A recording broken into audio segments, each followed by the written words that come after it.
we're back with another episode. Welcome back to another episode of The Face Off with Fleming and Fowler. Don't forget to hit the download button and subscribe to our podcast wherever podcasts are available.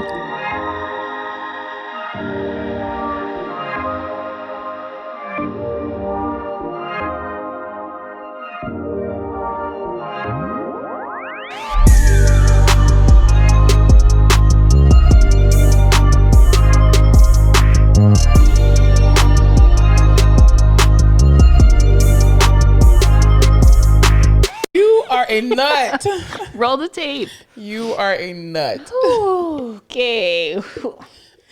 Welcome to another episode of The Face Off with Fleming and Fowler, everybody. We're laughing only because Alyssa just fell off of my exercise ball. What's new? I don't know why she keeps trusting her little tight hamstrings, but they fail her every single time. So welcome back, good people. We are here again. What's been going on? How's your week been, man? My week was pretty good. You did that the last episode. Oh God. It's because I'm like, oh, it's fine, and then I remember my week. I don't think I've complained formally on the podcast that my mother around Christmas time said, "Oh, I have your Christmas gift. I'm so excited to give it to you. I can't wait." And I said, "Just wait. It's fine." She's like, "No, I can't wait." It's gonna be the sweater you've always wanted. Yeah, she's like, "Well, it's not gonna be here until after Christmas, so I'm just gonna tell you now." I said, "Okay." She was like, "I got you a dog." Okay, spoiler alert for the people out there. I'm okay with animals. I'm not like a big animal person. It took me like 20 years to find a dog I actually liked, which is the dog my mom has now at the house. I hate responsibility. So I was just I just moved out of my apartment back into my mom's because I'm trying to buy a house. So I was like, "Mom, what? I don't." And wait, doesn't your mom already have a dog though? Yeah, she has 2 dogs at the house. So I thought this was like a soft present, like she was just laying the groundwork to be like, "Oh, let me see what she says." Right. So after a small mental crisis, I did some "Oh, Mom." She would keep bringing it up, and I would shoo it away. Yeah. And then one day I was fine. After I had brunch with my friends, I told them, and they were laughing, and I was crying because I was like, "I don't want this dog," and they were laughing because they were like, "You fucking hate animals," and I was like, "I know." How old is the dog? Is it like a puppy or is puppy? It was born on November 29th. It's a Sagittarius. Oh God, no! That's a baby. Yeah. So I was like, "Mom, I don't think I want the dog." And she goes, "What?" And I was like, "No, I don't think it's the time." Blah, blah, blah. And she was like, "I think it'll be good for you. It'll teach you responsibility."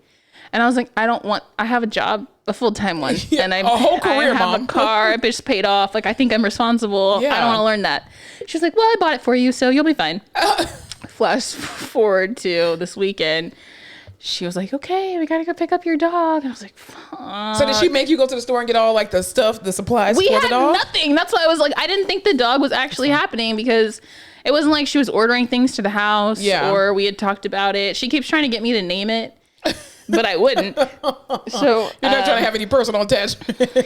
Literally none. So I think I had told her "Oh, maybe Bodhi. We could name it that." I was watching Lock and Key. I was like, that sounds very familiar. I was like, maybe Bodhi. So she got it from her friends. They got renewed for a second season, by the way. I know. I can't wait. I'm so happy. She got the dog from her friends at work because they're breeders, and so she told her friends at work, "Oh, Alyssa's naming the dog." He is the name of one of my best friends, and Katie, and my old roommate.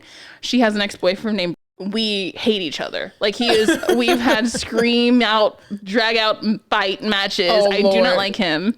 I was like, "Mom, are you fucking kidding me?" Of all the names I said, we can't name him. She was like, "Oh, I don't know. We can rename him." So we went to pick up the dog. He's now hilarious. At my mom's house. So are you gonna crate train him or something, or you just want to let him run free? So the cool thing is he already knows to pee on the pee pad. Oh, that's cool. Which is super cool because we've had him out at the house, and he just goes straight to the pee pad. Yeah, and that's it.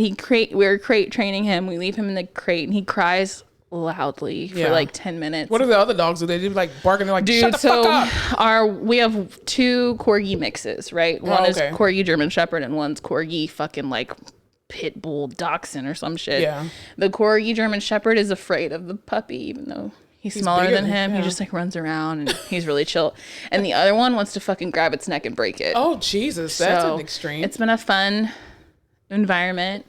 Yeah, you got a baby. Congratulations, Mom. Dude, it started crying at 3 a.m. and I was like, I'm not doing getting up. You're gonna soothe yourself. Yeah. So my mom and my brother are taking care of it. I'm just there. Yeah, you're just the biological mom. I bought it a gold chain. That's all I've done off of Etsy. I was like, you know what this dog needs?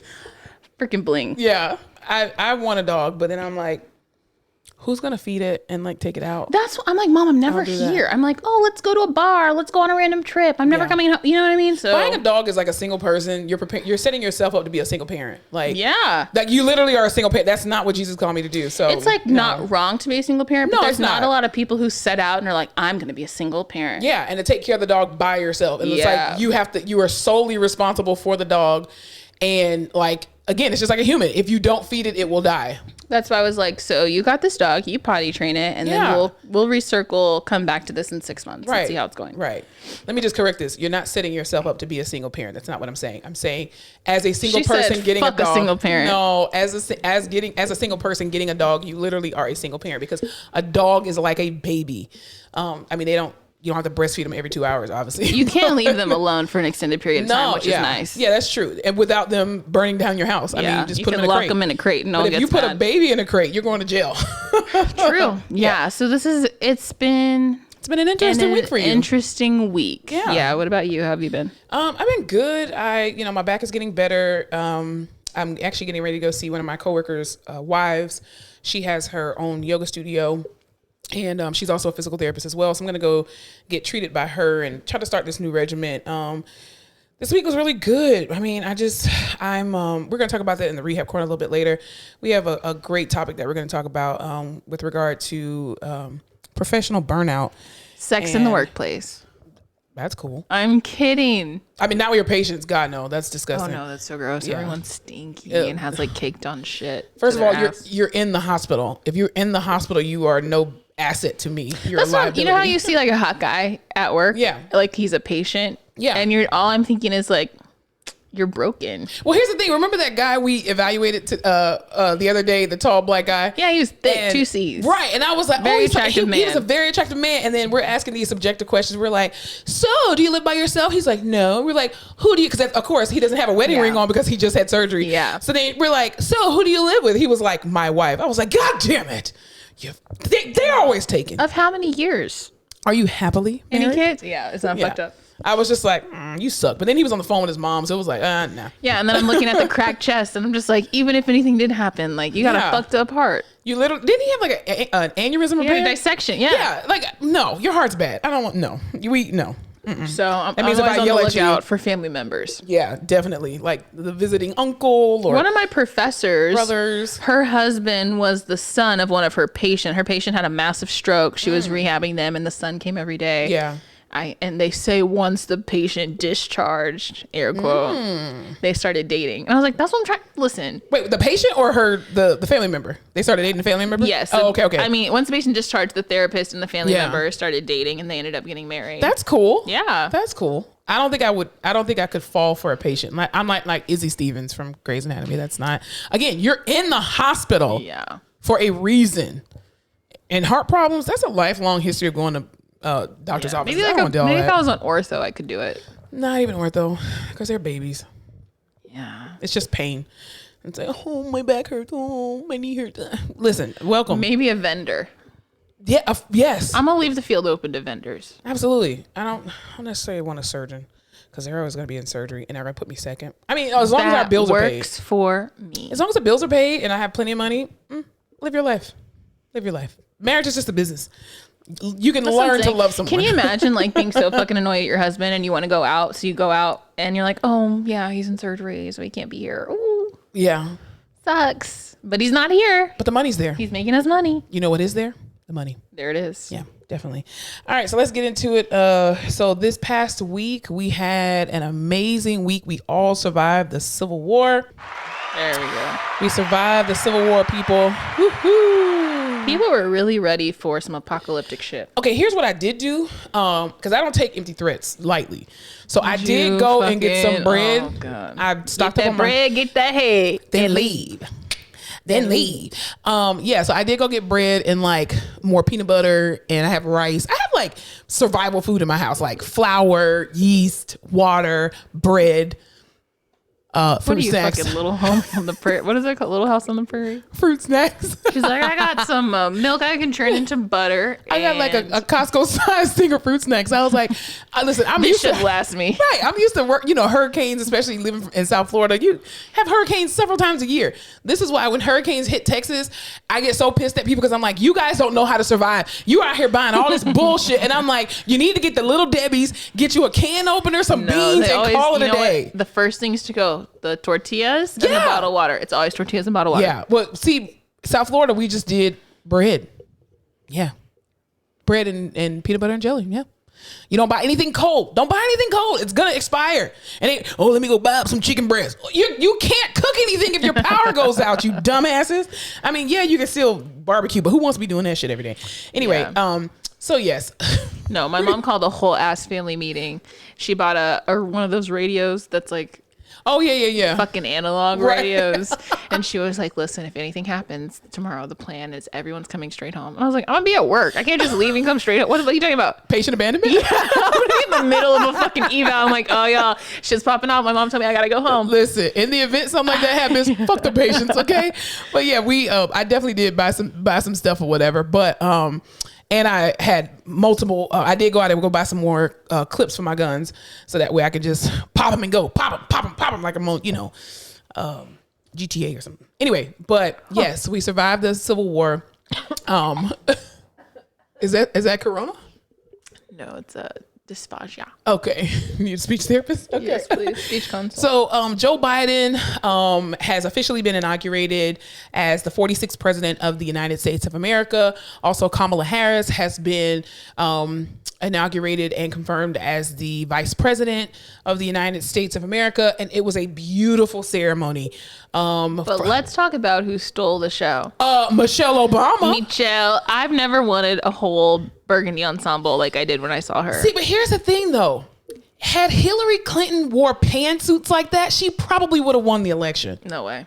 I'm just saying, it's all in the Michelle's hair was fucking laid to the gods. But even if you notice Kamala Harris's pantsuits compared to Michelle Obama's, they are not the same. But I wouldn't even call what Michelle wore a pantsuit. It was like a pant ensemble. Yeah, no, yeah. You know what I mean? Like she knows what the fuck she's doing. But that's how you wear. That's how you wear the fuck out of some pants. Yeah. It was different. It was that's like how you wear pants. Fabrics. Yeah. There was a lot going on, but it was just, oh my God. It was beautiful. But I love the symbolism by, from her color as well as the color that Kamala Harris wore. Because even though, burgundy is a shade of purple, but, and then Kamala Harris had on purple, but she was actually paying homage to Shirley Chisholm, who was the first African-American woman to actually run for president. And she wore purple all the time. And so she was paying homage to her by wearing that color. So I just thought the symbolism was beautiful. Just even to like the outfit that Dr. Jill Biden wore. Beautiful turquoise color. Even the young lady who, the poet, she had on that beautiful yellow pea coat. I don't know. I was just like, has Kerry Washington or like the stylist from Scandal come on it? I mean, everybody with these pea coats wore the fuck out of some pants and a sweater as he fucking Kerry Washington. Kerry Washington can wear a hat, a pantsuit, and a pea coat like nobody's business. Olivia Pope. Mm-hmm. Yes, I absolutely loved the outfits. It was beautiful. Even Melania's outfit that she wore at his Trump's last speech. I feel like Melania always dresses very well. She does. She has beautiful clothes. When you've had money for an extended period of time. Well, you shop all the time. Yeah. But then that outfit that she had on when he was waving and they were getting that plane, she was like, I'm not stopping for these cameras. Fuck this shit. I'm out. She looks tired. That was the best mic drop ever. She was just like, fuck this country. I'm out. I did it and we're done. Yep. Like, thank God he didn't win. She probably helped the domestic terrorists to do that. She's like, we got to find a way to get him out. We got to find a way. She's like, hey y'all.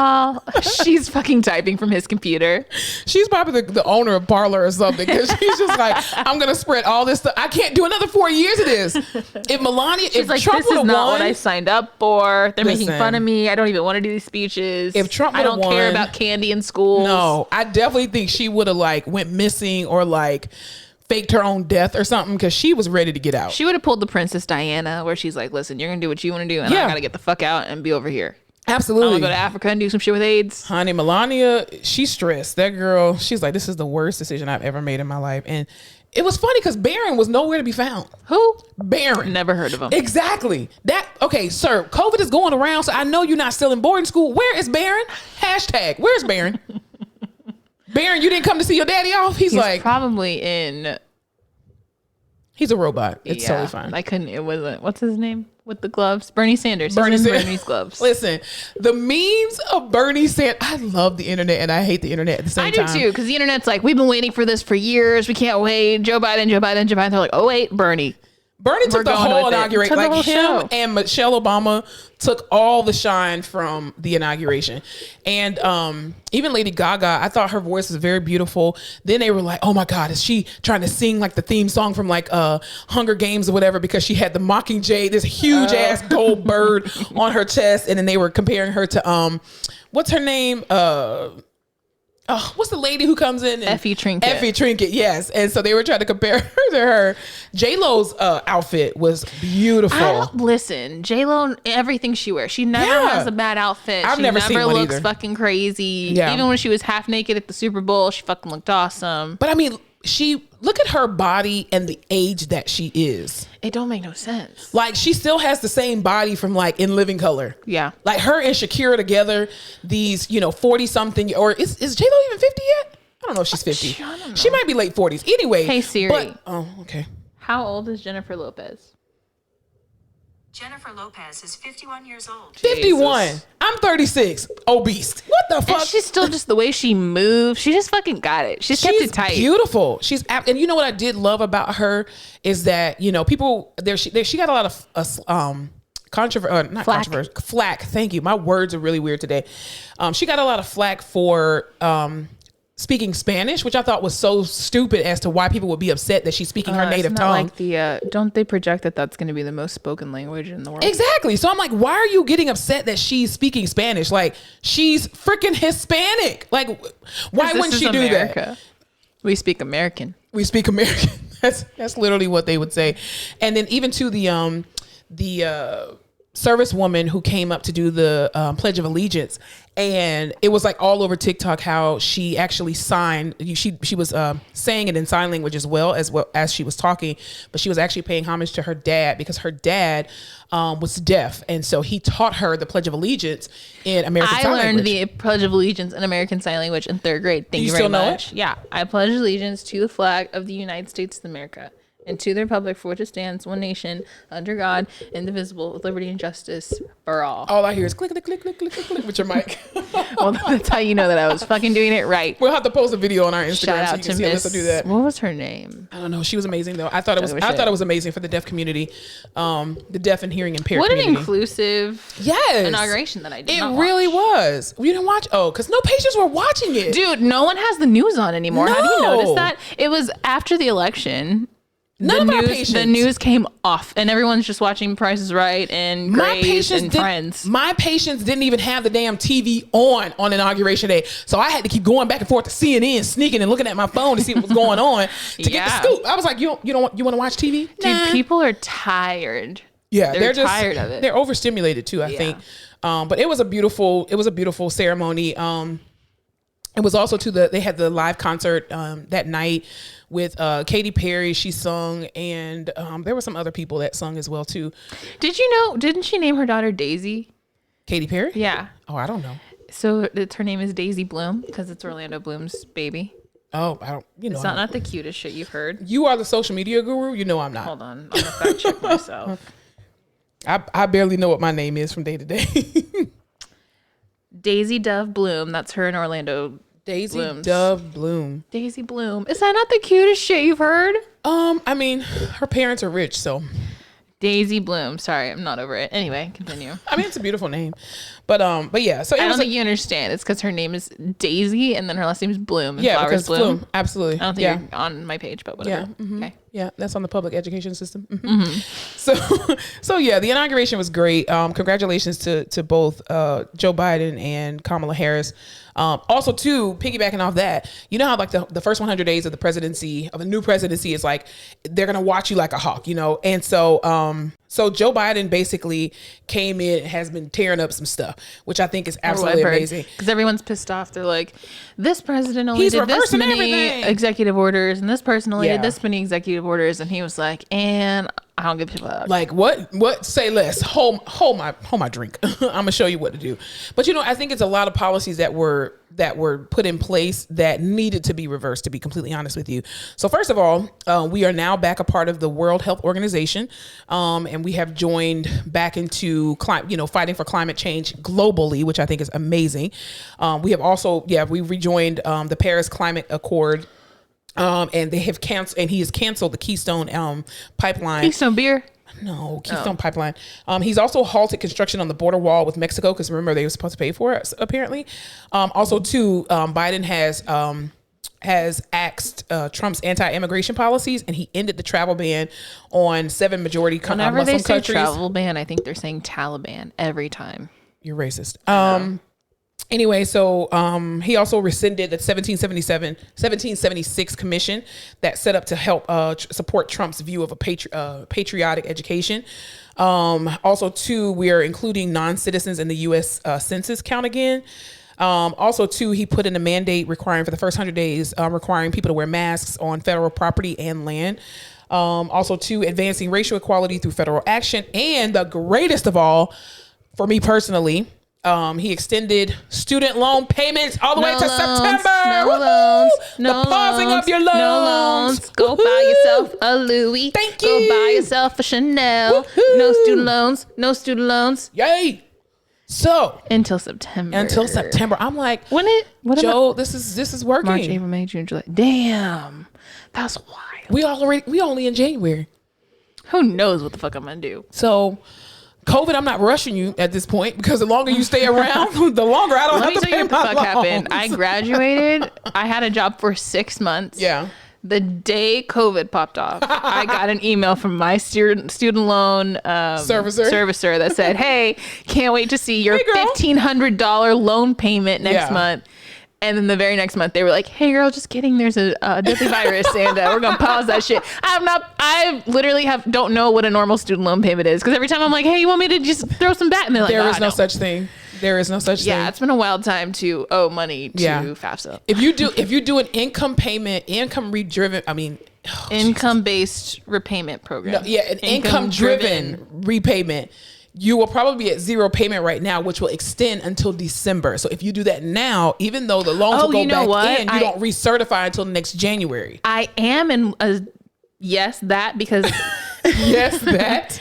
I had started. So I started my job in November. Taxes were due when taxes are due, as we all know, January. Thank you.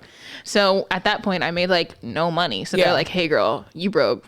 Don't even pay us back this year. You're at $0." Mm-hmm. So then I would just stay there. Yeah, no. Well, because Joe Biden has extended or paused student loan payments.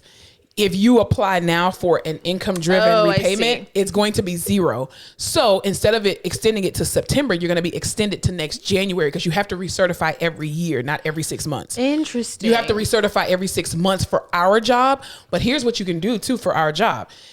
You qualify to get $150 payment, up to $150 payment for your student loans. I thought it was $250. No, it's not, girl. No, I wish it was. It is not. Trust me, I'd be watching that shit like a hawk. Anyway, but yeah, so if you do that now, they can go ahead and start paying that $150, and it'll just go straight to your interest, but at least you're not having to pay that much, and you're at least getting some type of money onto the payments. Because how much loans do you have, if you don't mind me asking? Is it over 50,000? Oh yeah. Is it under 100,000? Oh no. You're over 100? Yeah. Yay! Yeah, I'm in the 100 club. Wow. We're all in it. That's on only getting accepted to a private graduate school, baby. Oh, that's true. You did go to a private school. Yeah. I just got a bunch of loans because I was stupid, but I should have. Yeah. It's anyway. I mean, see the here nor there. I enjoyed my time. Here's the thing. I had a conversation with one of my former PT classmates. Shouts out to Tiffany. And we were having a conversation, and we were just talking about how we have been lied, duped, and bamboozled. Okay. How no one gave us a warning of our careers, and that this profession, as wonderful as it is bullshit. Oh, 100%. Like, I wish, we were literally saying, I wish that we could trade in our degrees for something else and be like, so you know how you go to the store and you're like, hey, I don't like this one TV. didn't work for This me. one didn't work for me. Can I try out another one? Let me just, I don't want to do a return. I just want to do an exchange. Like, I literally wish I can just exchange my PT degree for something else. You know what? And get my money All of back. the people I knew. So when I got out of college, a lot of people that we knew became like, they went to go work for Oracle and shit. Mm-hmm. And I was like, what the fuck? That sounds so boring. Except for they're making way more than I make, and they don't do shit. That's I know that they don't do shit. We're in the wrong profession, man. I was like, I would love to sit around on my computer and not do shit. Sorry if you work for Oracle and you're having a hard time because you do actually work hard. I don't know any of those people. I just know the people who don't. I just know the people who don't do shit and make more money than I do. Or or we have friends in sales who also do. They work, but it's sales, so it's different. It's like selling yourself and your soul. You're just having conversations with people all day, which is a different kind of exhausting. But they're making fucking 6 figures. Yeah, that's true. I here's the thing. I'm okay with the tax bracket that I'm in right now. Actually, I'm not. I want to be in the next one because I'm almost there. So, like, I'm just like knocking on the door. Hey. When I was a contractor working at a government hospital, I was definitely in another tax bracket. Anywho, neither here nor there. I had to take a pay cut going back to reality in the public world.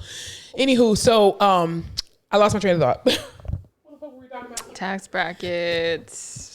Oh, making money. Exhaustion. That's on being broke. What's up?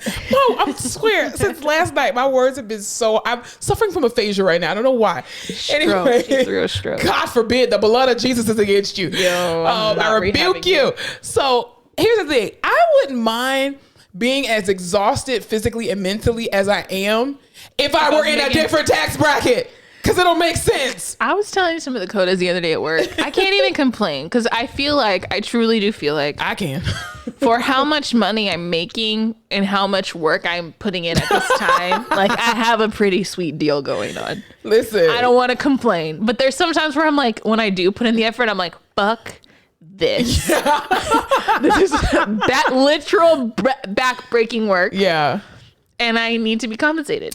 Well, here's the thing. I want to segue into our rehab corner. This episode is going to be mostly in the rehab corner because I want to talk about a topic that is so serious and that is so near and dear to our hearts, right? Listen, now. It is near and dear to me. Like in this moment, we want to talk about provider burnout, and I don't think a lot of people really understand what it is as a healthcare clinician to be burnt out. Like I think every person may eventually experience burnout at some point in time in their particular job, their career, especially when you work in public. I think those of us who work in public service and customer service, which is what the healthcare field is, we suffer from burnout, I think, at a faster pace than everybody else does. And burnout is basically where you're just done. You just no longer want to work at your job. You no longer want to do your career.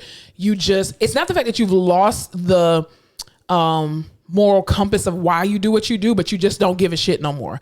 And when I tell y'all, it takes everything you have just to show the fuck up to work. Yes. And then you start like, okay, so here's my issue. I'm going to be very transparent on this podcast, and I just kind of don't care because I'm burnt Obviously out. she's burnt out. Exactly. So I'm just not going to call no names to not get fired. I'm not as burnt out, and I'm on a contract for 2 years, so I will not be as transparent. See, I'm not obligated. So I am suffering from burnout. And, for those of our faithful listeners, I've been in the COVID unit. You guys know this since March of 2020. And I got out of the COVID unit right at the beginning of December, and went on a 3-week vacation. I was so burnt out of, number one, seeing the amount of people that have died, to literally be sitting in these rooms. I mean, I've worked in the ICU for the past 7 years of my career, so I'm used to death to a degree. You become numb to it. But the rapid pace and the amount of people and how these people have been suffering with COVID, and, that's already there. But then, unfortunately, at my job, we are dealing with very shitty leadership. And it's one thing to burn out from your patients, but it's another thing to burn out with your patients and because you have shitty leadership. So you really don't have anywhere to go to build you up. Being in the healthcare and being in customer service, being in the business of service, you are giving and giving and giving and giving. No one replenishes you. Like, I don't care if you have a husband. I don't care if you have kids. your husband and kids, your wife and kids cannot replenish you in the manner in which you need to be replenished with regard to the type of stuff that you're giving out, the physicality of our jobs, the mental, you know, fortitude that we have to have in order to, you know, these patients are dying. Not be depressed for these motherfuckers. Right. These people are on vents and dying. And you know this person's dying. And you know, and you just have to be like, hey. They're holding hands with Jesus and you're like, you're going to be fine. How are your powdered eggs today? It's so like I was I was talking to my former classmate and I was telling her how I absolutely hate being a physical therapist right now. And I thought that I would never get to that point because I'm like, I went to school for 3 years and earned a doctorate degree. And I'm so proud of that, but I want to give this shit back because it ain't worth it, you know? So and it's horrible because it's like, you know, I feel like I'm great at what I do. I'm very proficient. Am I the world's best PT? Absolutely not. There's always somebody that's better than you. But I feel like for where I am in my career, I'm satisfied and I'm ready to move on. And I feel like, even I was telling her how, you know, medicine, the field of medicine and healthcare is such a toxic relationship. Like, it's an abusive relationship. Mm-hmm. You give and give and give and give and give, and all this shit does is fucking take from you. And then they're like, oh, thank you so much, rehab staff, for rehab week. We're going to give you a pair of socks. I'm sorry, what the fuck? And it's fucked up because our job is to fix these broken ass people, right? To get them up and moving. So if you start slacking on your job, you're like, well, fuck, that's their life. Right. That's their quality of life. That's everything. So you can't be mediocre. I can't be mediocre. I can't slack at my job because this person doesn't deserve that. Just because I have shitty leadership or I'm having a bad day or I don't agree with what the hospital's doing, whatever. Absolutely. Why should this person who just happened to be here suffer? Yeah. And if I don't do my job and I don't do a good job, that could be their, you don't know what effect that has. Absolutely. And they eat on that shit. They and they do. know that shit. They know that we'll fucking go in there and they know we'll see extra people. Tell you something. And they know we'll go see whoever we need to fucking see because you feel bad. You're like, this person's not going to get up. They're not going to do any therapy if I don't go in there, so I got to fucking do it. Listen, administration, y'all are some of the most grimy fucking people in the world, and I don't give a shit how you care about it, what I just said. Y'all are fucking manipulating ass grimy motherfuckers from the pits of hell because y'all will literally sit here and feed on the fact that we care about people. And that we put people first, and you will burn the shit out of somebody who gives a shit. Because what are we supposed to do? Say no? And then you promote the dumbass people who don't know what the fuck they're doing. You promote the weak people. You promote the people who are not qualified. And then the motherfuckers who are qualified, you're like, well, you're too qualified. And you're doing so good at your job that we cannot promote you. We can't promote you because if we do, then we're going to be left with the shitty people. So we just promote the shitty people. What the I told you that one of my I almost quit my job every day. I literally every hour of the day I have to reevaluate. I see it in her fucking eyes. I do every day. I literally come to work and I'm like, how can I do the bare minimum to get away with this shit today? Legally, how can I? Because even to you, like, I'll be like, fuck these patients. I'm going to see my patients. I'm getting the fuck out of here. And then you go to see your patient and you got this 87-year-old cute lady and she's like, oh, you have such a nice spirit. Fuck you, Miss Johnson. Fuck you. The other day I was having I will not be anywhere close to the burnout you are because I've had this job for a total of 14 months. So I'm not going to even sit here and be like, yeah, fuck it. No, I'm still drinking the Kool-Aid. I'm still happy as shit that I have every 2 weeks there's money in my fucking account. There's no way. But I know that we're all feeling it because you know how like before you would do the extra shit. Yes. Like you would, and I still sometimes, but you just, no one feels the like energy you have to put in. Let me go see this person again, even if they're not on my schedule. I don't have time. I can't even pick up extra people. I can't bill for this time, but this person needs it. I will do the extra things. I will go and run the extra errands. I will make sure they have what they want. I'll check on them to see if someone else that they were supposed to see today got seen. Whatever the fuck. Mm-hmm. I don't have that shit into me anymore. No, even stat evals, like, you know, you'll go, like you see your quota for that particular day, but you know the hospital is in surge and that people need to get out or they need to get to rehab or wherever. And you're like, you know what, if this were my mom, if this, girl, listen, I'll be looking at them like the supervisor in the office ain't doing shit. And guess what I'm going to do? Shit. You're leading by example. And the thing is, it's not so you get so. Oh, I'm transparent today. You get so stuck in your own department, right? So you know how your department's functioning and how all the people there feel. So when you start hearing it from other departments, you're like, damn, this shit is everywhere. It's everywhere. So then the other day we're sitting at the nurse's station and everyone's just bitching about shit. Not loudly, but everyone's just like kind of grumbling and bitching. And like this lady had walked up and she was looking for a room in a unit. So I had helped her find the room. You know, you're like, fuck this, hate this level. And you're like, oh, hi. Ma'am. How can I help you? Let me show you where the room is. And so later she came back and she told the unit clerk, she was like, listen, I just want to tell you, everyone I've come into contact here has been so generous. They walk me to the rooms I need to be. They'll show me the directions. Fuck you. There, and I was just like, even in this shit fucking job, even though we all hate it here, that makes you feel bad. Yes, they make you feel bad. Because I'm like, how I like hope like this was one time where I was, you know, nice and with it, but like how many times have I been like, oh yeah, down there. Listen, I don't know. I want to do my best all the time, but I'm so fucking tired. How many times has a person come up to the desk and I'm just gonna pretend like I'm typing something? I don't even see you. Get out of my face. Can we get some water? I'm like, yeah. Who's your nurse? Hit the button. They trying to buzz to come inside the ICU, and I don't hear that doorbell. You hear a call. You hear a bed alarm. Not my monkeys. Not you my do the thing where you just you lean over to see what room it is. You're like, is that my patient? It is not. Nope. I can't help you because that's illegal. Nope, not doing it. I know nothing about that patient. Even on Friday, Alyssa and I go to eval this one guy, young guy, and her and my student are in there, and the nurse for the patient is one of our pregnant nurses, and so she had a patient who was like agitated out of it. He was just like I think he had like meds to the brain or something like that. Anyway, he was very altered and had altered mental status, and so he's trying to climb out of the bed. Trying to make a fucking run for it. This like 80-year-old man. But he has no abs, so he can't move. So he's just kicking his legs over and trying to slide out. She's got the head up, but she has him in reverse trim, but the feet are all the way up, but the head's kind of inclined. Exactly. She had him in a V in a fucking taco, and he's flipping his whole entire feet over the bed. It looks like he's gonna roll off the bed. And he's kicking. So I'm just like, hey girl, don't let him kick. Like, you're pregnant. You're due in 2 weeks. Like, do not let him kick you. So at this point, I'm not really concerned about the patient, to be honest with you. I'm just concerned about her getting kicked in the stomach. I've heard some wild stories. Yeah, so I was just like, do you need any help? Because my student is just right next door and I can see him, and Alyssa's in there too. Because I have extra hands here. Yeah, so I can just help you. So I'm just like, hey bud, stop kicking because you kick me, bitch. I'm gonna kick you back because I'm burnt out. So I'm just gonna kick you walked right by there and I said, hey girl, you good? Yeah, and so she literally had to stay in there. But that's the thing. It's like, that's why I say healthcare is such a toxic relationship, because you come in with your mindset, I'm leaving him, girl. He done beat me for the last time. I'm leaving. And then he come in, I bought you this tennis bracelet. What the fuck? And then patient family members come in and they're like, oh my God, everybody's been so great. This is a wonderful hospital. I'm going to leave you guys a great Google review. Ma'am, I don't get no money for the Google review. I told you I had a patient last week who I can't even work with. He just had a freaking rotator cuff repair at another hospital. Yeah. A, I don't know shit about ortho.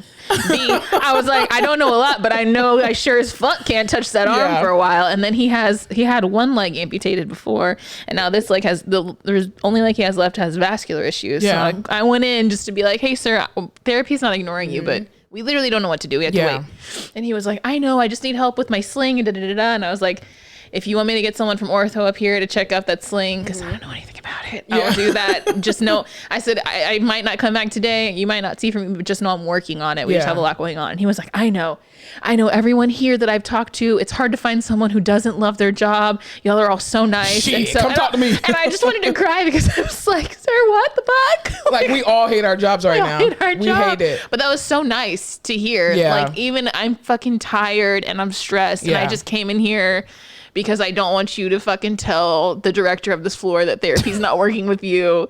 And he's like, thank you so much. I appreciate it. And I was like, fuck, dude. Because even I had this one patient, I had him actually Wednesday, Thursday, and Friday.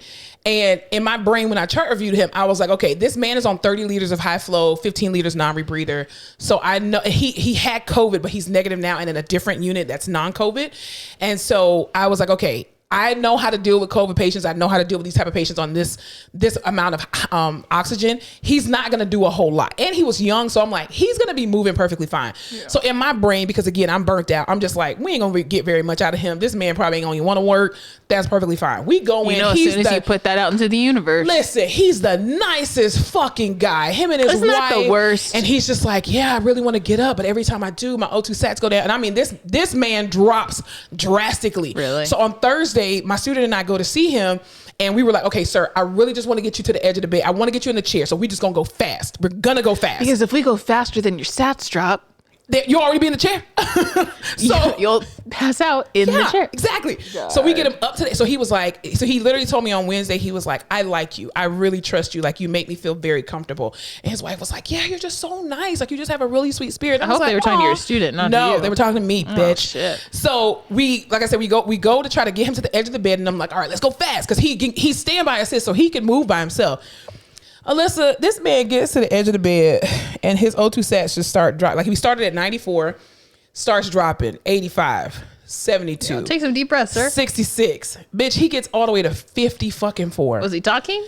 He was, and he was trying to stay at the edge of the bed. So I was trying to mush him back in the bed. They never want to go back. And here's the thing. His hands started turning purple. His lips were purple. And I was like, yo, get back in the bed now. He was like, give me a minute.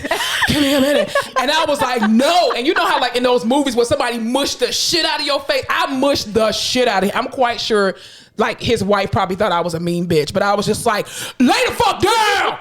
And so the power of Christ. The power of Christ compels you. So we got him back in the bed and he was not coming back up. And I was like, shit, this is the most beautiful waveform you could ever see in your 60. Life. So I'm like, all right. I told my student, I was like, hey, go and ask the clerk to get you another O2 sat so I could put it on his finger because this one was on his ear. So I was like, maybe it's different. I switched that bitch over. That thing went down to 53.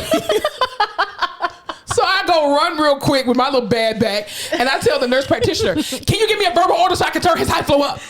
I cranked this motherfucker's high flow up to 60 liters. Holy fuck. So now this man is on 75 liters of oxygen. Because you wanted to get him to the chair. Because I wanted to get him to the chair because he was like, I'm tired of laying in this bed. I haven't pooped in 4 days. So I'm like, dude, no, say less. We're going to do it. Yeah. He's in the bed and then he was getting scared. He was like, it's starting to have a panic attack. And I was like, sir, just breathe. Was this in the ICU? Yeah, MSICU.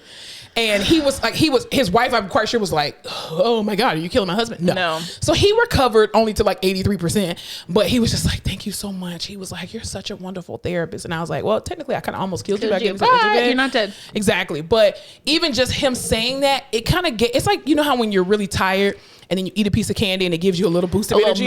Yeah, but that's all. But it lasts 2 seconds. That's literally what his compliment did to me. I won't go home and fucking kill myself today. Well, I'm definitely not gonna do that because I have a mortgage. And I love life, but and I'll say fuck this job before I get to that point. But yeah, it was refreshing, and then it kind of pissed me off at the same time that he was so grateful because I was like, I just want to wallow in what I feel. Like, don't tell me I'm a great therapist. Like, you know how when you're going through something and everybody just tells you the shit that you should have heard before you got to this point, and it's like, this is not helping. It's actually pissing me off even more. It's like when I coded that lady and everyone was being nice to me about it. It's not your fault. Yeah, I was like, don't fucking tell me that. Yeah, don't patronize me. Yeah. Yeah. So, I mean, the thing is, I have a lot of different coping mechanisms that I feel like are very healthy. Number one, naps. You do nap a lot. I nap a lot. I think that's like a sign of depression. And I'm not anemic. I think I am kind of suffering from like a functional depression to a degree, because I'm not satisfied in my job. I'm not satisfied where I'm working and in this profession. We're also in the middle of a fucking pandemic. There's a lot going on. Here's the thing. The pandemic has not changed anything about my life. I have always been a hermit. So when they closed the stores down, I was like, yes, bitch, I'm essential. So I get to go with no traffic. I was happy. I wish they would shut this shit down again so the traffic would be better. Remember, I showed up to work 20 minutes late because stupid traffic anyway in an accident. But I've been fortunate enough, and God has blessed me in this season that I have not missed a meal or a bill. And I am so grateful. She's preaching today. So nothing has changed about my life. I didn't have to worry about except for when they came in and said we're gonna fire 50%. Except for that one time where they said half y'all gotta go. Yeah, and then you're gonna use your PTO, and I only had 40 hours. Me, who wasn't even accruing PTO at that point, probably. That was like, you were like, damn, I have 0. I have 0 hours, but I have insurance. The pandemic hasn't really changed anything. Now, can I say that I have been a little bit more lonelier in this pandemic? Absolutely, because I'm away from my family, and like I said, I have a cousin here, but me and her don't hang out in real life. Like, we're not friends. Like, you just happen to be the daughter of my mama's brother. You know what I mean? Yeah. Like, we're not like Ace Boone Coon. She got her life, I got my life. She got her friends, I got my friends. So we don't hang out like that. But to not be able to be around my mom to make sure she's safe, be around my nephew, my sisters, so it is a bit lonely, but that really didn't change anything again, because that was the same way prior to the pandemic. Yeah. So I don't really think it has anything to do with the pandemic, but it does have to do with the lack of appreciation that these jobs have for you. Like, nurses get everything. They literally get, you got travel nurses that are making $100 an hour. And even the nurses at our hospital are getting fucked over because there's a travel nurse coming in doing their same exact job who hasn't been doing it at this hospital as long or putting as for much $50 work, more. Making literally more than twice what they're making. And making more than us. Making way more than us. And I'm like, really though? They probably do more than I would do. But they definitely do more than I would do. But still, it's just like, we as PTs and OTs, we get treated like pure shit. Unless they want someone to come and transfer a patient. Exactly. That's all we are, is a lifting team with doctorate and master's degrees. It's pretty fucked up. And the thing is, like, even if you look at pharmacists and they're like, oh, a PharmD, they're Dr. So-and-so. Well, bitch, what the fuck am I with a doctorate degree? PT Monica. Exactly. They're just like, oh, you have a doctorate for what you do? What the fuck? What kind of degree you think I got? Oh, I thought it was a certificate. Do you know one of the nurses asked me... Yo, mama's a certificate, bitch. On Thursday, one of the nurses asked me how a patient fails OT. I said, what do you mean? They go, well, you go in there, but like, how did they fail it? I heard, what? They said, well, you kick them off. So did they fail or did they pass? I said, ego, dude. You don't even know what I do. You don't even know what the fuck I do. You know what? I'm going to start using that. I'm going to tell the patient, you failed PT today. Yeah. You failed me. I'm like, do you think I just go in there and just shoot the shit and just, either they fail or they pass? It's just so, like, this pandemic has really shown how much companies don't give a shit about you. Yeah. And I don't think it's necessarily on purpose, but even just, again, the way that we are treated as a department and as a profession, they don't even know who the fuck OT is. Or what they do. They're just like, oh, can OT come and shower my patient? Exactly. So you really think that this person went into debt 6 figures to wash somebody's ass? Like, professionally, because you can't do it as a nurse, so you got to come in and bring in the master ass washer. And I got in debt to wash asses. And wash hair. That's what I do. And it just gets me because PT is always the first person to kick you off. Like, you can stand up, you can get across the room, we're going to kick you off, you're good. I'm just like, but we don't care if you're naked. We will keep you on caseload just to be like, okay, are you sure that you can get safely here and do this? And when you get home, you'll be able to do it. Like, we're the only ones who fucking do that shit. And they don't give a shit. No one cares. Because we don't care about cognition. Exactly. PT does not care about cognition. We don't care if you are walking around the street butt ass naked. Did you fall? If you didn't, you're clear for PT. My ass will keep you on caseload because I will come back to your room and I will say, okay, if there's a fire, what do you do? Yeah. What happens? What is your first step? Yeah. You don't know. You're not going home. I'm going to keep coming back. We're going to keep working on it until you're safe. How many high blood pressure pills did you take today? Because you're only supposed to take one. Can you open all these pill bottles in front of you? And I want you to organize your medicine. You don't give a shit about that. Hell no.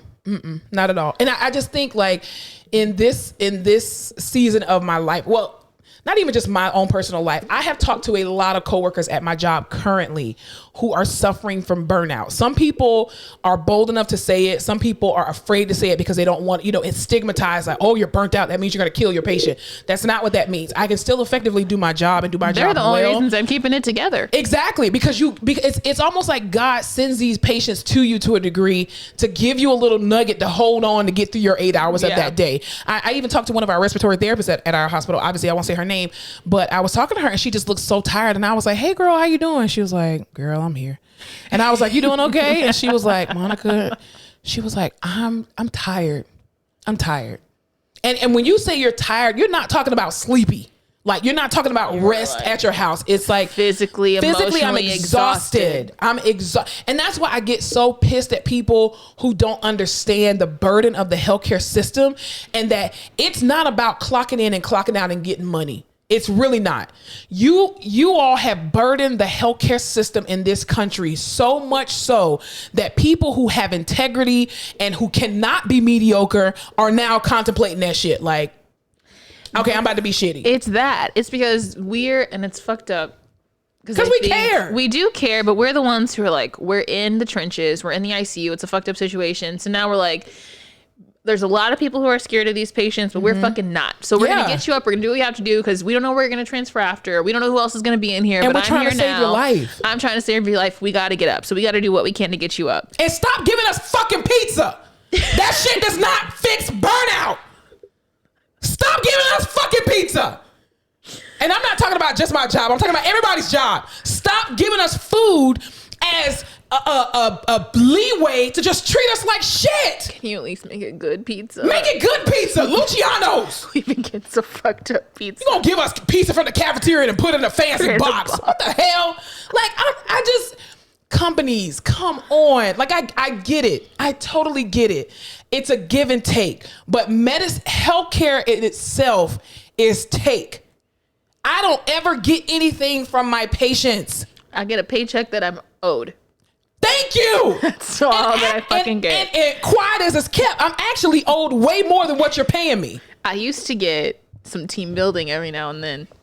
Well, that shit's gotten canceled. And I used to get fed at my staff meetings. That shit's also been canceled. Listen, we come to a meeting now and it ain't even a breath mint on the table. They're like, congratulations, you're here. Fuck. Like, hey, we're going to have this meeting. We're going to waste your time for 30 minutes and make you sign in. And any question that you ask is just going to be, oh, that's a good idea. Let's do some research. There's 6 shifts for this meeting because of COVID. We can't all be in here once. As if we're not all up in people's faces all day. Sign up for a shift. And then everyone hears something different at their meeting. It's just... Social distancing in healthcare is the stupidest thing. Work. I'm literally in a patient's face, trait juices flying everywhere. And you're worried about, oh, we can't have more than 10 people in a meeting because of social distancing. Bitch, half of our damn staff already got COVID. It's going around like wildfire. But it's just, here's what I want to say after saying all that, because I needed to release that. I feel good. That felt good. That felt good. Yeah. Stop giving us fucking pizza. Fuck your pizza.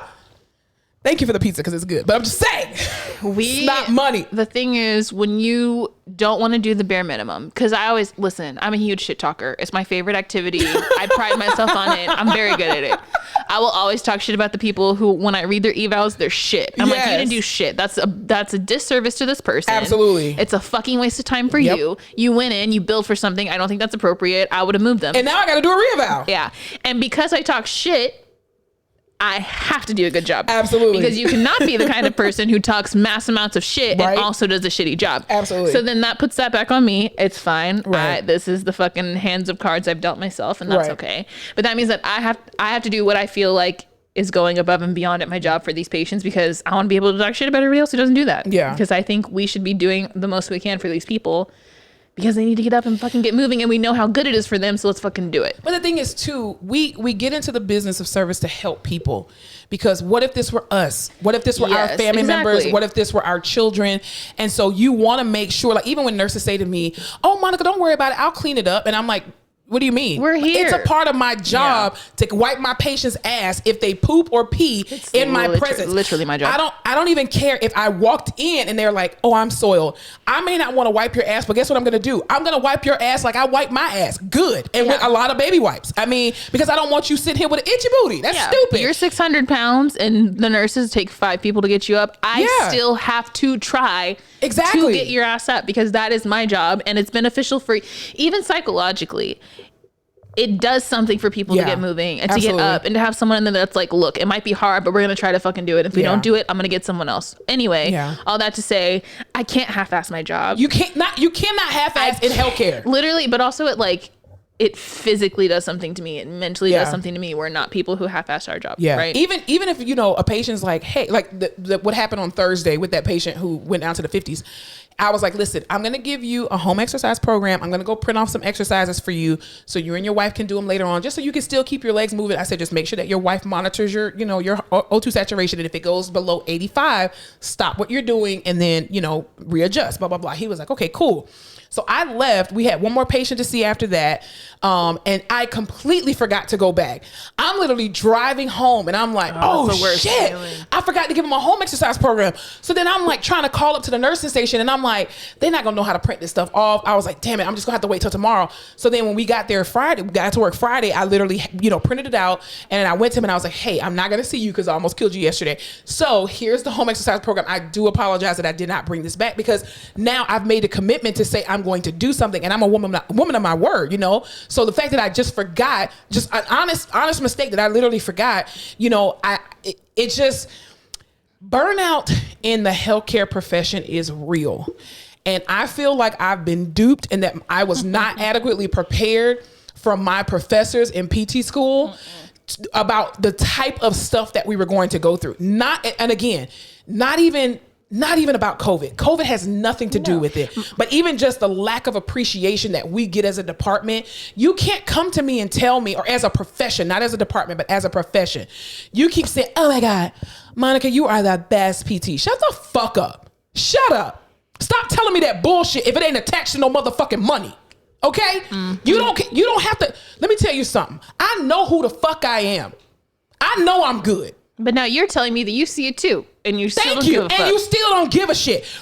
If your compliments are not followed by a motherfucking check in my hand, shut the fuck up and keep that shit and kiss my ass. Yep. Don't come to, we can't function without you. Oh my God, we need you. No, what you see is a fucking mule.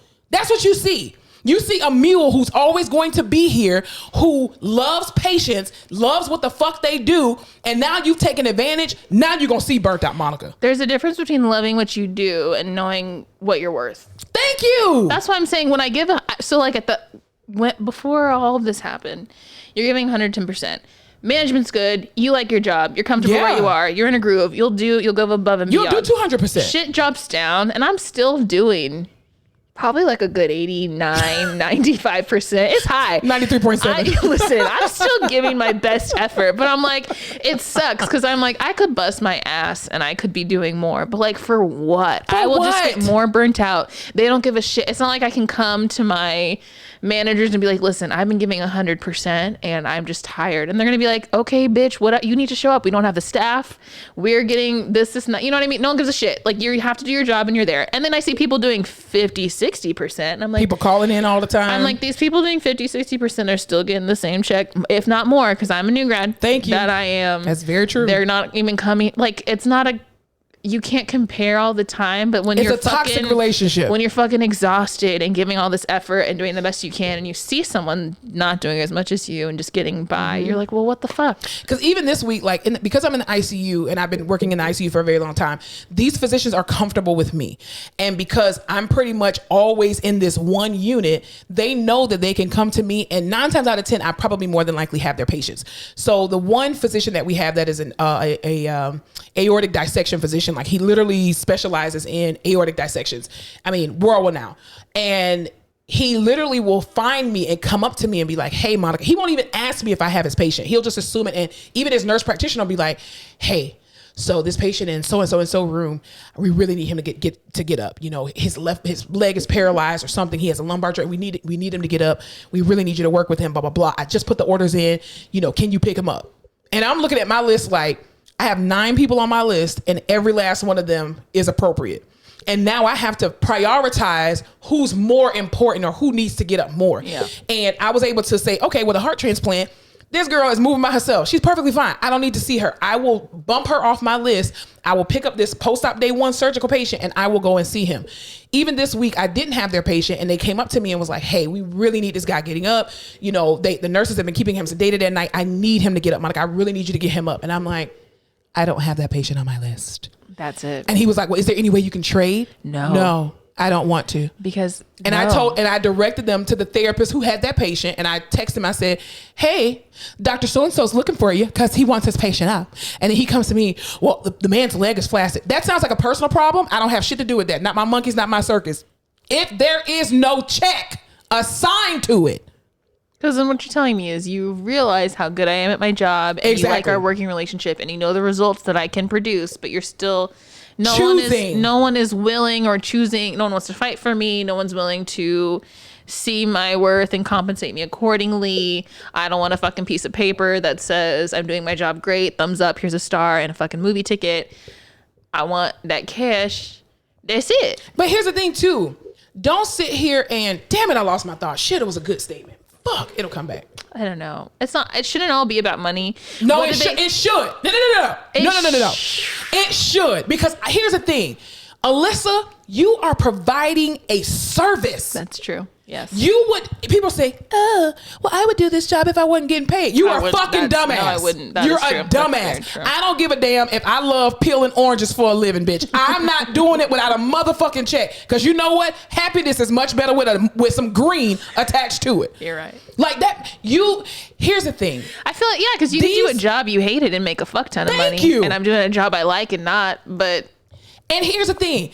These administrators of these big companies, the shareholders of all these Fortune 500 companies, it's amazing that we're in a pandemic and these motherfuckers are still getting bonuses. You mean to tell me you just spent $1,000 on 45 cheese pizzas and you couldn't just take that $1,000 and just break it up? I don't care if you gave me $2 for the day. Guess what? That's $2 more than what I had when I walked in here. $2 adds up, okay? It does. And that's all I'm saying is like, appreciate your staff. Medicine is the most toxic relationship. You get nothing in return. I am owed my check because again, I'm actually in a deficit because you owe me more for what the fuck I do here every day. I'm walking around here with a fucking herniated disc and they're just like, so when are you coming back to the COVID unit? Like one of the doctors asked you that, who's the co-director of the ECMO program. Y'all took everything, even my fucking spine. You took seriously, my spine from me. You took everything from me and gave nothing back. And this motherfucker said, and I love him to death. He's a great doctor. So he says to me, "Oh, Monica, you're back from your vacation. Oh my gosh, we missed you so much. So you're refreshed. You're ready to go back into the COVID unit." I'm like, "No, I'm not going back into COVID." And he's like, "What? What do you mean?" And I was like, "Well, Dr. So-and-so, I have a herniated disc." "Oh my God, you should sue the shit out of this hospital. Oh my God, all that lifting you've been doing. Monica, oh my God, we cannot lose you. You are such an asset. So what are you doing for your back?" And I'm, telling him all the treatments I'm doing. And he's like, "Wonderful, wonderful. So in about a month, you'll be back?" And I was like, "Fuck you and everything you stand for, you piece of shit." Yeah. I'm like, "I'm not coming back. I'm done with the abuse." This relationship is so fucking toxic. Yeah. I hate healthcare now. And the thing is, again, some people who suffer from burnout, they can get really bad at their jobs and really let it affect their quality. One thing I will never let happen is my level of burnout will never affect my quality. That's why it's so fucked up. It is. That's why we're so angry. Because my reputation means everything to me. And again, I will never take out my own personal feelings on a patient. Oh, 100%. Because my burnout ain't none of your business. How I feel today, even I'm over here with a broke ass back, and guess what? I'm still at work trying to get you up. I mean, my patients are like, "Are you okay, honey?" No, I'm not, but I'm still here. You know why? Because I need to check. That's why every morning you hear me and I'm like, "I'm not going to see these patients. I don't want to see these patients. I'm not going to do this. I'm not going to do this." And you know what I do every day? I go and see all those fucking patients. Yep. So I have been meditating a lot. I have been journaling a lot, video blogging a lot. Good, I love that for you. I have to see, and the thing is too, you can tell I'm not a big drinker because I don't even come home and drink. I still got the same wine bottles in my house and they have not been opened, or the ones that are open, they just sit there. Functioning alcoholic? Well, I don't want to say that on air. I am a functioning drinker of drinks. I don't think you're an alcoholic. I really don't. Oh my God, thank you. I don't think I think you just have a very wide palate. That's all. I think I have a high tolerance for alcohol and a very wide palate. You're correct, yes. Yeah, but I think you need to find another mechanism to cope, because alcohol is like, do smoothies. There's so much sugar in that. I might as well just drink a glass of wine. But that's what I'm saying. It's the same amount of sugar. At least one is healthier for you. It's nature sugar. I get buzzed from one. What do I get from the other one? Why do you want to be altered? Why don't you do weed? Ugh, I don't like smoking weed. I hate the smell. You don't have to smoke it. You don't have to smoke it. You can take, pills. You can do brownies. You can do gummy bears. I'm just not a weed girl. Never have been. Really? Mm-mm. I mean, I'm not saying that I am, but you know, Sounds like it. if you get a prescription for it, From if they do in Texas, ma'am. Oh, it's not legalized here. No, I don't. I don't like the smell of it. I don't like the smell of. I don't like smoke. Period. But I mean, I'll do a weed gummy bear brownie. I mean, you know, they did it on, you do you, boo. They did it I on do Grey's fuck with Anatomy. CBD. I take CBD oil all the time. CBD, I think is amazing. CBD is absolutely amazing. I take it at night for my anxiety, but also for my back. It does a lot for my my spine. I got spine issues. You would know something about that. Tim, do I? I wonder if you can get, like, you know how you can get cortisone shots in your back? I wonder if you can get CBD shots. Put it right there in the joint there, buddy. Yeah, so here's the thing. Take care of your mental health. Take care of your mental health. Take care of your bodies. Fuck these jobs, man. Fuck these jobs. Fuck these patients. No, I'm kidding. Don't do that. But take care of your mental health. Your mental health is so important. Your mental health is, you know, something that needs to be protected at all times. Also to your bodies. I'm learning that even now that I have to continue to take care of myself, even when no one else wants to. Don't let people burn you out. I unfortunately am in this space where I have allowed people to burn me out and have given them that power because, again, I care. I have a great work ethic. I have home training. I was raised right. So, you know, people play on that, unfortunately, but no more. I'm done with that. Last statements on burnout. We'll just say that I don't think I'll be anywhere near as burnt out as you are. Just I hope not. Don't let people burn you out. Because I have allowed this. So this is 37% my fault. Yeah, no, and I'm just like still in the season of my life where I'm like, I'm so blessed to fucking have a job and come to work every day and get paid. Because I'm still in student loan mindset where I got to check every 4 months, and they were like, make this shit last. Yeah, you still on the ramen noodles. Yeah. So I don't know. I'm just frustrated that no one in the hospital knows what the fuck I do still, and like understands why it's and important. Your profession has been around for how many years now? A lot of them. Yeah. So I'm just like, I don't know. There's nothing. I'm one fucking person. There's nothing I can do that's gonna make them understand. Yeah. And the thing is, you will never be able to make me second. You just won't. Like, I will take my talents elsewhere. Yeah. I will go where I'm appreciated and not tolerated. You know, we say that little cliche stuff. But the reality is that even in this climate, even in healthcare, you have to protect yourself because it is very clear that, again, first of all, this is a business, but you have to make sure that because your body is your livelihood. I have definitely learned this lesson through this pandemic. Monica, you cannot care more about these people than you care for yourself, because again, in public service, you will put everybody before you. You will put everything before you. It's the nature of the job. It's the nature of the job. You will do stuff on and off the clock. Let me tell you something. I don't care who listening to this podcast. It can be supervisors, administration, the CEO. Let me help explain something to you. Okay.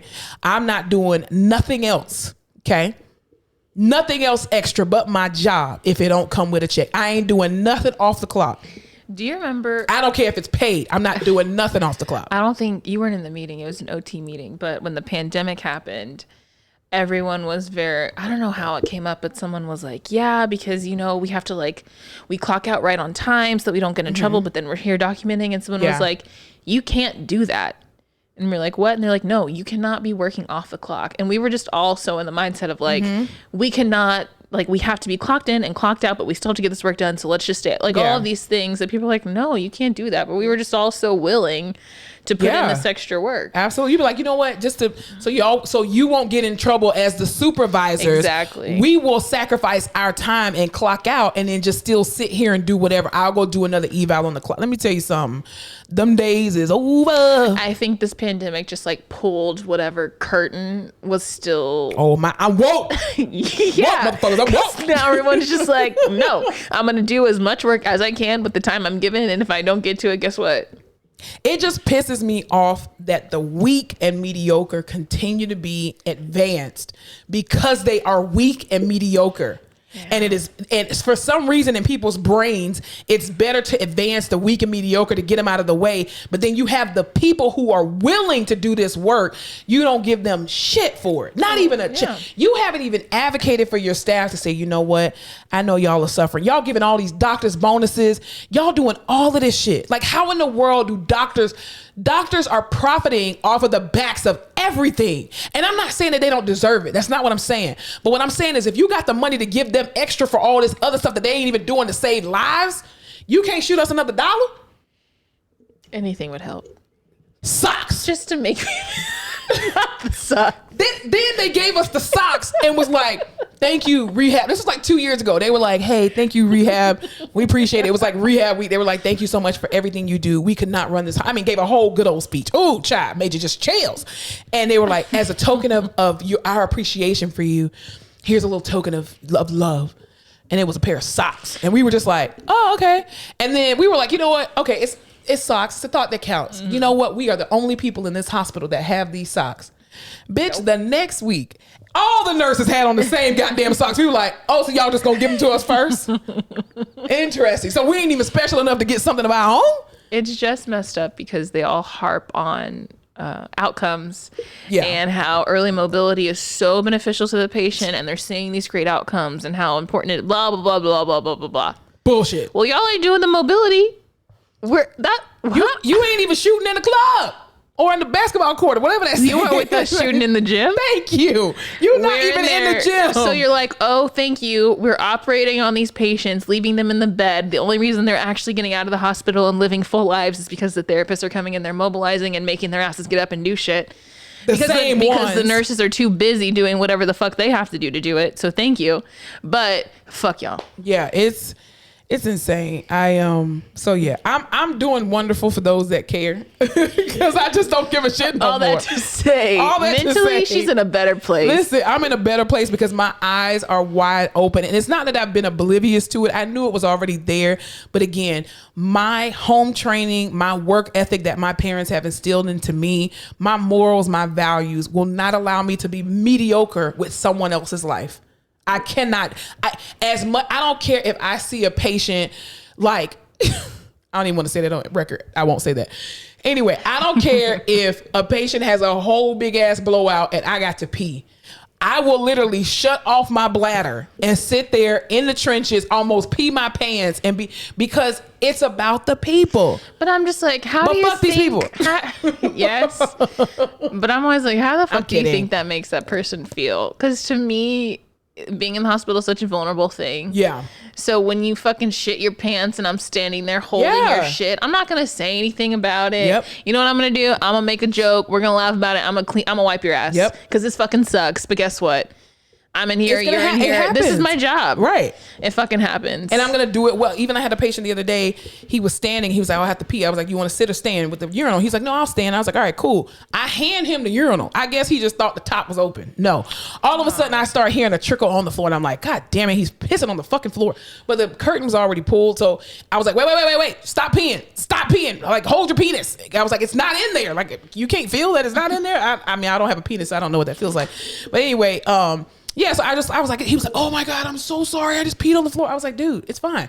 And I asked you to go get me a towel and came back and I was like, is that what you need the towel for? Yeah, because he peed on the floor. I was like, why is she yelling at me to get her a towel? I was like, hey, give me a towel, please. But yeah, so, but yeah. Anyway, let's talk about something fun. Yeah, let's talk about something fun.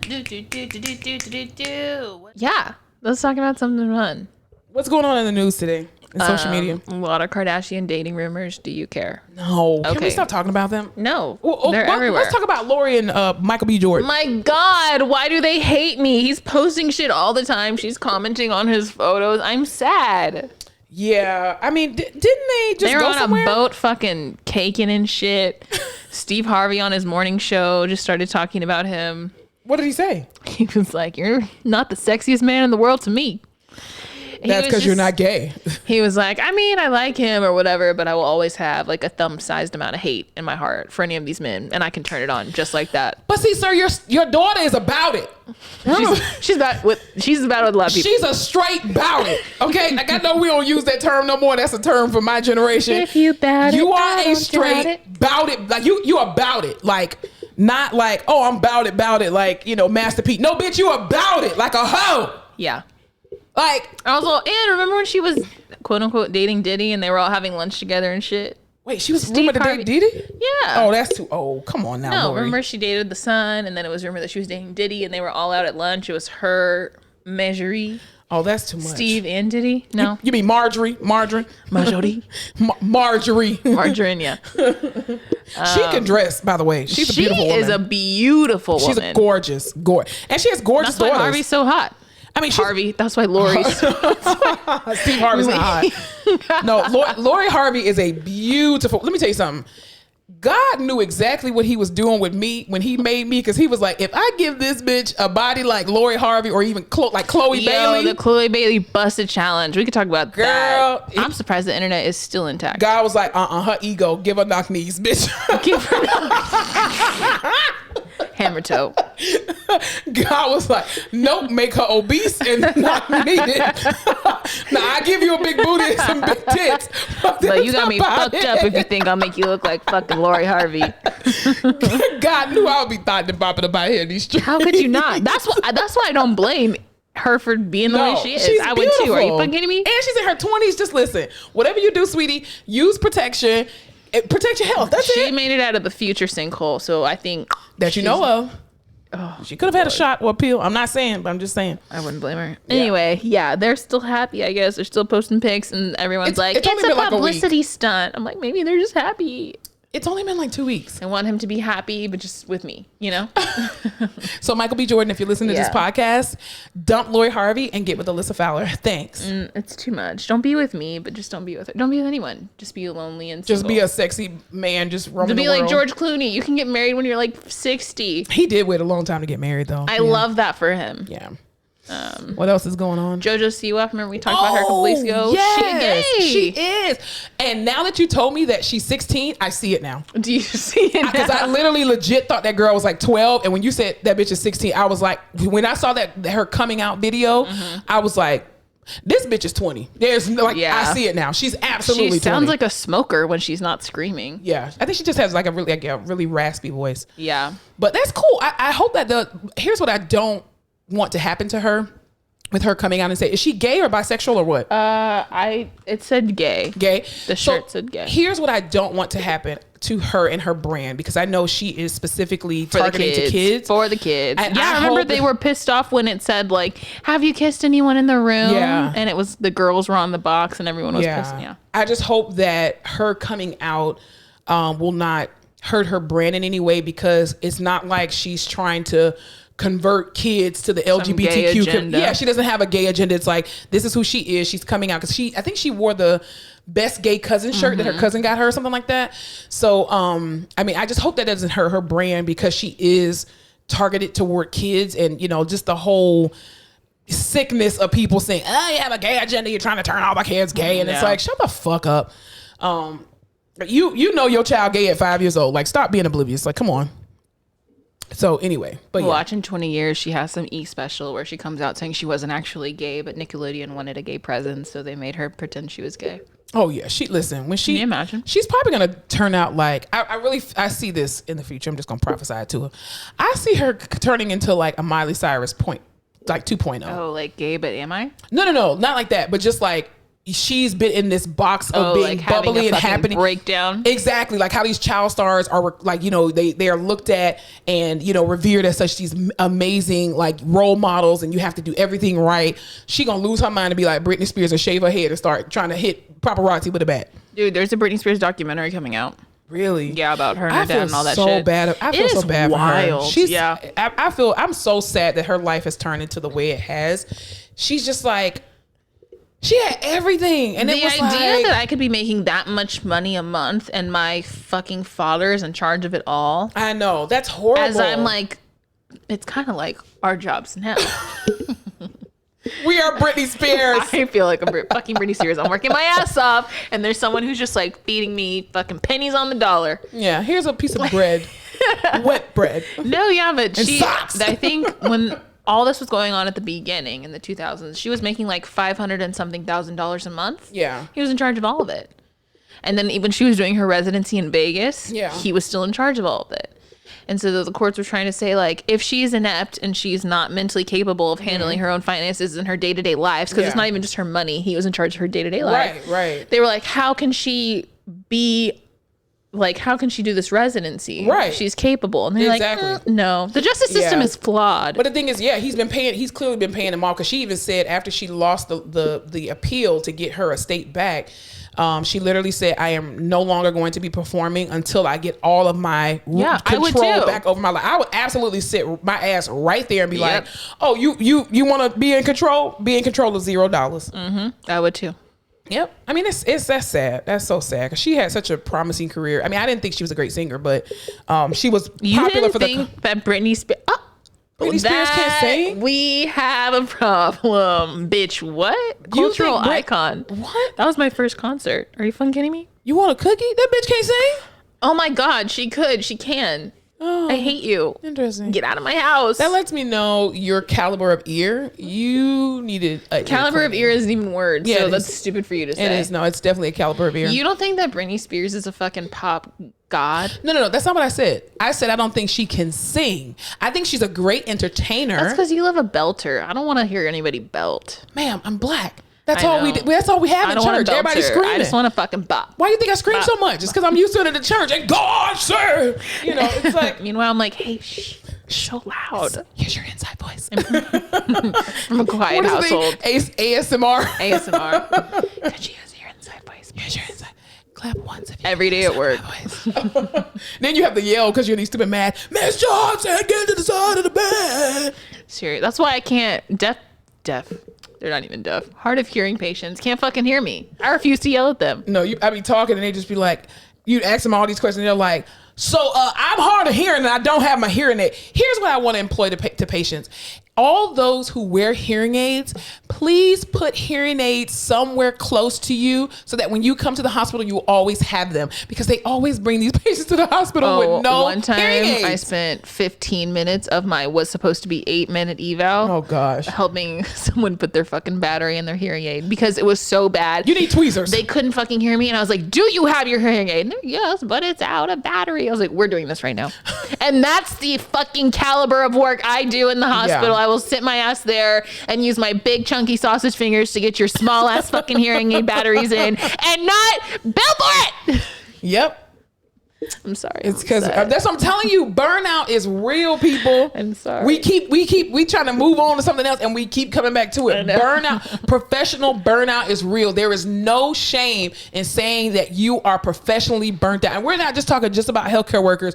We're talking about teachers. These teachers are fed the hell up. We got to get a teacher on here. Oh my God. These teachers are burnt out. You every day they asking for something else. Oh, can you do this IEP? Oh, can you do this? Can you do this? So we have 16 of your kids online and 13 of them in school, and I need you to make sure that all works. Both of them, and then you got kids over here doing the damn Nelly and the Nelly shit on Zoom.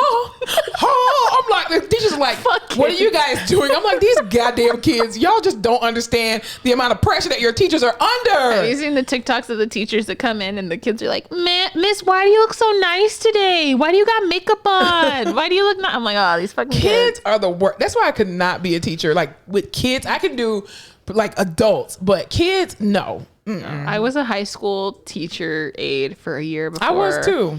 Before grad school, and I was just like I would catch myself saying like slick shit to the kids. I was like, you can't. You gotta stop. Well, see, I was a teacher's aide to my my sister's basketball coach in high school. Shouts out to Coach James. She was the women's basketball coach, and she just so happened to grow up with and was childhood friends with my aunt, and grew up with my family. And when I was her teacher's aide in my senior year of high school, I ain't do shit. I mean, I used to grade her papers and stuff. And she'd be like, you got your license? I'm like, I got my restricts. She's like, okay, drive slow and go get me a sub from Quiznos. Oh my God. She was like the best person to ever be a teacher's aide for. She always used to bring me stuff. Like if she went to go get something to eat, she would bring me something to eat. I used to just sit in her office, listen to Mystical, like whatever new CD came out, she would play, she would just have it on her boombox and everything. She was boombox. Cool. When did you go to school? 1984? Shut up. I was born. My best friend from high school, Katie, she was my mom taught at our school. She was my mom's teacher's aide. And Katie got her boyfriend at the time to also be their teacher's aide. And my mom was always so pissed. She's like, when Katie and John Michael broke up, They both stopped fucking coming to my class. She's like, I went from having 2 teachers' aides to none. Now I gotta do all my own work. Now I gotta do all my own work. But yes, recognize when you are burnt out. Some of the signs and symptoms of burnout. This is not evidence-based. It's the same as being in a toxic relationship. Yes, you get tired, you're done. You just want to You keep bringing it up in conversation. No one wants to hear about it anymore, but you can't stop yourself from talking about it. I am so sick of talking about my job. Spends an hour on a podcast talking about her job. Seriously. I mean, I love talking about the patient, interactions, but literally talking about the negative stuff of my job, I'm so sick of it. I'm sick of it. I'm decided last week that I want to be more be more conscious. That shit don't work. Make a conscious effort to be more positive because I don't want to be stuck in a negative space. But it's really hard when everyone's like in a fucked up mood. But sometimes it's fun to be in that negative space. You're the one ray of light and everyone's like, shut the fuck up. I know, that's like our one coworker's like, all right, friends, y'all have a great day. You'd be like, shut the fuck up and get out of here. She's like, it's going to be a great day. All of our patients are going to be wonderful. Shut the fuck up, bitch. Get to the floor. Go see your patients, God damn it. Yeah, it's hard out here. But it's fun being in the negative cool kids crew when everybody is just as negative as you, because it's hella fun. It's hella fun. We're making it. I'm telling you, every day I wake up, I try to find a way. Can I sell my house? Because I bought into equity, which is great.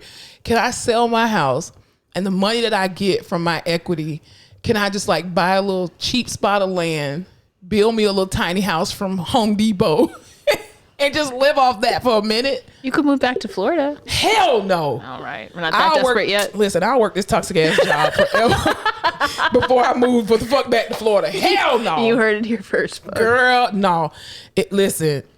No. No.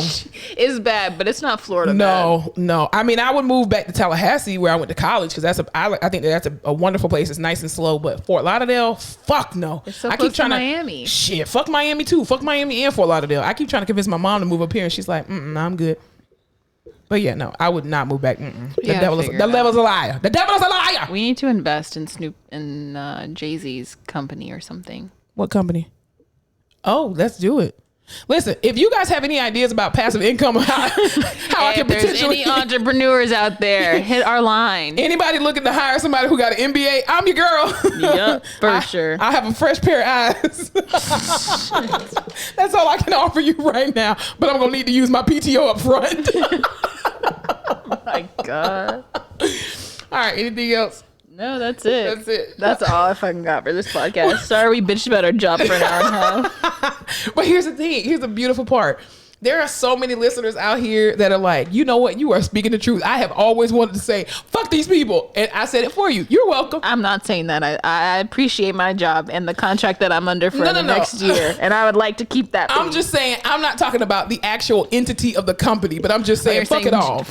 Just fuck it all. The workforce in general. The workforce in general and how toxic healthcare professions are. I'm telling you, I had a CI and she was like, oh, I worked at the a hospital for a while and I just had to leave because of the politics. And I was like, politics?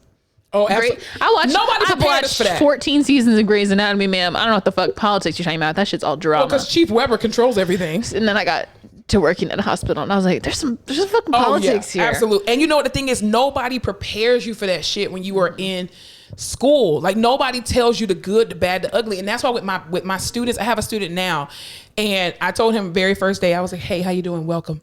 So let me just give you a little heads up. I'm suffering from burnout. So I'm going to make sure that you learn everything you need to learn about this job, but I'm not going to sugarcoat anything for you because I want you to be very aware when you come into this business that this business is not going to be, it's not a reciprocal relationship. It is going to be a lot of give. And if I knew then what I know now, I wouldn't be suffering from burnout. So don't get to where I'm at. It's almost like the crackheads telling the kids, don't do drugs. You want to end up like me?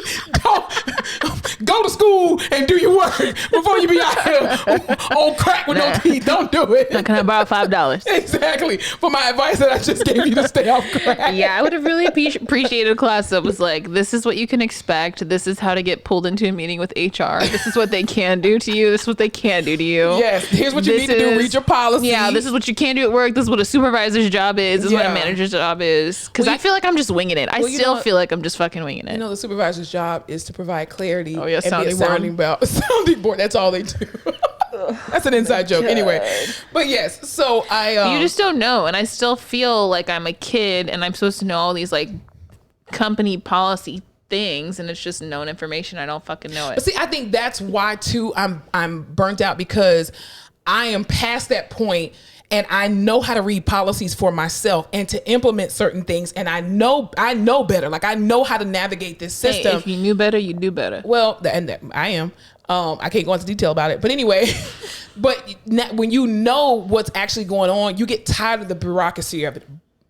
What? Bureaucracy. The bureaucracy of it all.